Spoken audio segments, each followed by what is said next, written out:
ആദ്യ ഭാഗ വീഡിയോയിൽ 2 ആഴ്ച മുൻപ് പൂർണ്ണ ആരോഗ്യവാനായ 62 വയസ്സുകാരനായ തോമസ് ജേക്കബ് ഭാര്യയോടൊപ്പം സൊലീസ് മെഡിക്കൽ സെന്ററിന്റെ എമർജൻസിയിൽ 2 കാലുകളും കൈകളും തളർച്ചയും ചലനക്കുറവും എന്ന കാരണത്താലും വന്നതാണ്. ERലെ ഓൺ ഡ്യൂട്ടി ഡോക്ടറായ ഡോക്ടർ കെലിസ്റ്റ and duty nurse sister Victoria ഈ കേസ് അറ്റൻഡ് ചെയ്യുകയും ഡോക്ടർ കെലിസ്റ്റ രോഗി വിവരിച്ച പ്രകാരം ലോകലക്ഷണങ്ങൾ കേട്ട് ഗുള്ളിയൻ ബെറർ സിൻഡ്രം ആണോ എന്ന് സംശയിച്ചെടുത്താണ് കഥ നിന്നത്. ഗുള്ളിയൻ ബെറർ സിൻഡ്രം അഥവാ അക്യൂട്ട് ഇൻഫ്ലമേറ്ററി പോളിറാഡിക്കുലോ ന്യൂറോപ്പതി AIDP എന്നത് ശരീരത്തിൻ്റെ പ്രതിരോധ സംവിധാനം തെറ്റായി പെരിഫറൽ നെർവസ് സിസ്റ്റത്തിനെ ആക്രമിക്കുന്ന ഒരു റെയർ ആൻഡ് ഡേഞ്ചറസ് നാഡീരോഗ അവസ്ഥയാണ്. പേഷ്യൻറ്റിന് അതിൻ്റെ എല്ലാ ലക്ഷണങ്ങളും കാണുന്നതുമുണ്ട്.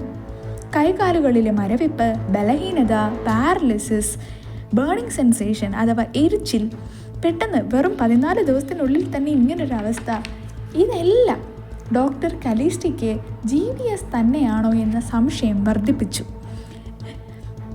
കാലുകളിൽ ആരംഭിച്ച് മുകളിലേക്ക് വ്യാപിക്കുന്ന ഈ മാരക അസുഖത്തിന് കാരണം വൈറസ് അല്ലെങ്കിൽ ബാക്ടീരിയ അണുബാധയ്ക്ക് ശേഷം പ്രതിരോധ സംവിധാനത്തിനുണ്ടാകുന്ന തകരാറാണ്. ഡോക്ടർ കലിസ്റ്റ പേഷ്യൻറ്റിനോട് ചോദിച്ചു, മിസ്റ്റർ തോമസ്, നിങ്ങൾക്ക് വയറിളക്കം, ശ്വാസകോശ അണുബാധ, കോവിഡ് ഇങ്ങനെ എന്തെങ്കിലും ഒരു 2-3 ആഴ്ചയ്ക്ക് മുമ്പ് ഉണ്ടായിട്ടുണ്ടോ? പേഷ്യൻ്റ് സംസാരിച്ചു തുടങ്ങി. ഉണ്ട് ഡോക്ടർ, എനിക്ക് 3 ആഴ്ച മുമ്പ് ഒരു പനി വന്നായിരുന്നു, ശ്വാസം മുട്ടലും ഉണ്ടായിരുന്നു. പക്ഷേ അതൊരു 4-5 ദിവസത്തിനുള്ളിൽ തന്നെ മാറി, മരുന്ന് പോലും കഴിക്കേണ്ടതായി വന്നില്ല. ഡോക്ടർ കെലിസ്റ്റയ്ക്ക് തൻ്റെ ഡയഗ്നോസിസ് ശരിയാണെന്ന് ഒരു 60% ബോധ്യപ്പെട്ടു. വളരെ പെട്ടെന്ന് തന്നെ ഡോക്ടർ കെലിസ്റ്റ റിഫ്ലക്സ് ചെക്ക് ചെയ്തു. കാലിനും കൈക്കും റിഫ്ലക്സ് തീരെയില്ല. ലംബാർ പഞ്ചർ ടെസ്റ്റ്, സുഷുമ്ന ദ്രാവക പരിശോധന, നെർവ് കണ്ടക്ഷൻ സ്റ്റഡീസ്, നാഡീചലന പഠനങ്ങൾ, ഇലക്ട്രോമയോഗ്രഫി എന്നിവ ചെയ്യാൻ വേണ്ടി ഡോക്ടർ കെലിസ്റ്റ ഓർഡർ ഇട്ടു. പതിയെ തളർച്ച മുഖത്തോട്ടും മുകളിലുള്ള ഓർഗൻസിനെയും എഫക്റ്റ് ചെയ്യാൻ ചാൻസ് ഉണ്ടെന്ന് മനസ്സിലാക്കിയ ഡോക്ടർ കെലിസ്റ്റ പേഷ്യൻറ്റിനെ ICUലേക്ക് ഷിഫ്റ്റ് ചെയ്യാനായി തീരുമാനമെടുത്തു. സംസാരിക്കാനും വിഴുങ്ങാനും ചവയ്ക്കാനും ബുദ്ധിമുട്ടുണ്ടാകുക, ഇരട്ട ദർശനം അഥവാ ഡിപ്ലോപ്പിയ, കഠിനമായ ശരീരവേദന, ഹൃദയമിടിപ്പ് കൂടുക, ശ്വാസകോശ പേശികളെ വരെ ബാധിക്കാനുള്ള സാധ്യത മുന്നിൽ കണ്ടാണ് ഡോക്ടർ കെലിസ്റ്റ ഇങ്ങനെയൊരു നിർണായക തീരുമാനമെടുത്തത്. ഡോക്ടർ അബ്രാം ഹെമ്രം ആയിരുന്നു ICU ഇൻചാർജ്. വളരെ എക്സ്പീരിയൻസ്ഡ് ആയ, വളരെ നോളജബിൾ ആയ പുള്ളി ലംബാർ പഞ്ചർ ടെസ്റ്റിൽ പ്രോട്ടീൻ്റെ അളവ് കൂടുതലും WBCയുടെ കൗണ്ട് നോർമലുമാണെന്ന് ശ്രദ്ധിച്ചു. ഗുള്ളിയൻ ബെറർ സിൻഡ്രം തന്നെയെന്ന് ഉറപ്പുവരുത്തി 2 മണിക്കൂറിനുള്ളിൽ തന്നെ അവർ പ്ലാസ്മ ഫെറസിസ്, പ്ലാസ്മ എക്സ്ചേഞ്ചിൻ്റെ മെഡിക്കൽ ചെല്ലപ്പേരാണ് ഈ പ്ലാസ്മ ഫെറസിസ്, IVIGG ഇൻട്രാവീനസ് ഇമ്മ്യൂണോഗ്ലോബിനും അഡ്മിനിസ്ട്രേറ്റ് ചെയ്യാൻ തീരുമാനിച്ചു.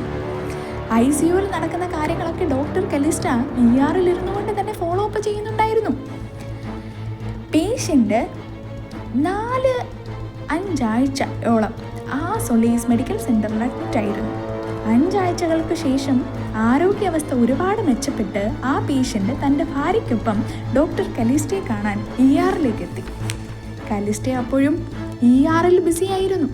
പേഷ്യൻറ്റിൻ്റെ വൈഫ് വന്ന് തന്നോട് സംസാരിച്ചു തുടങ്ങി. ഡോക്ടറെ, ഓർമ്മയുണ്ടോ ഞങ്ങളെ? തോമസ് ജേക്കബ്, GBS കേസാണ്. മാം അന്ന് പെട്ടെന്ന് തന്നെ അസുഖം തിരിച്ചറിഞ്ഞ് ഞങ്ങളെ ICUലേക്ക് മാറ്റേണ്ടതിൻ്റെ ആവശ്യകത പറഞ്ഞു തന്ന് ഞങ്ങൾ അങ്ങനെ ചെയ്തതുകൊണ്ടാണ് ഇന്ന് എൻ്റെ ഹസ്ബൻഡ് ജീവനോടെ ഇരിക്കുന്നത്. ഒരുപാട് നന്ദിയുണ്ട് ഡോക്ടർ. ഡോക്ടർ എന്നും സുഖമായും സന്തോഷമായും ഇരിക്കണം. ഒരുപാട് രോഗികളെ ഇതേപോലെ രക്ഷിക്കണം. Thank you so much.